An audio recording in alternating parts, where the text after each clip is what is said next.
노동자를 때려잡는 데 혈안이 되어 있는 대통령실이 태용호 의원하고 수상한 만남을 했다라고 하는 보도가 나왔습니다. 대통령실과 태용호 의원의 수상한 만남. 이진복 정무수석이 그런 이야기를 했다고 하죠. 공천 문제 그거 신경 쓸 거 없어 라고 이야기했다고 태용호 의원이 이야기합니다. 그리고 태용호 의원이 어떻게 발언하느냐에 따라 당신의 공천은 달려있어 라고 이야기했다고 하는데요. 그러고 나서 태용호 의원은 그런 이야기를 하죠. 윤석열 대통령의 부상권 포기 결정은 대국적이고 대승적인 결단이다. 정말 미친 사람이 아니곤 이런 발언을 할 수가 없습니다. 그런데 더 황당한 것은 바로 이겁니다. 태용호 의원이 일본의 외교청서에서 독도는 일본 땅이다 라고 하는 내용을 공개하면서 이 일본의 외교청서는 한일 관계가 미래로 가기 위한 일본의 화답입니다. 이렇게 이야기했다는 겁니다. 정상이 아니고는 이런 이야기 할 수가 없는데 이 왜 정상이 아닌지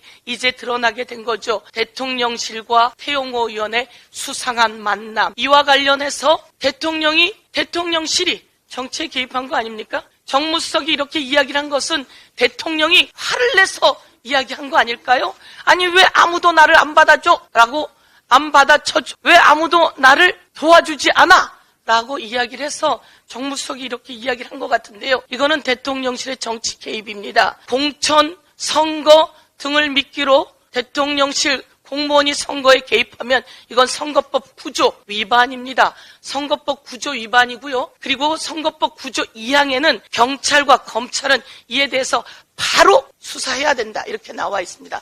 여러분, 공천 선거에 개입해서 2년 징역형을 받은 사람이 있습니다. 그 사람이 누굽니까? 박근혜 대통령입니다. 박근혜 대통령이 이렇게 2년 징역형을 받을 때 기소했던 서울중앙지검장 누굽니까? 윤석열 당시 중앙지검장입니다. 이렇게 기소될 때 당시 한동훈 법무부 장관은 당시 서울중앙지검 3차장이었습니다.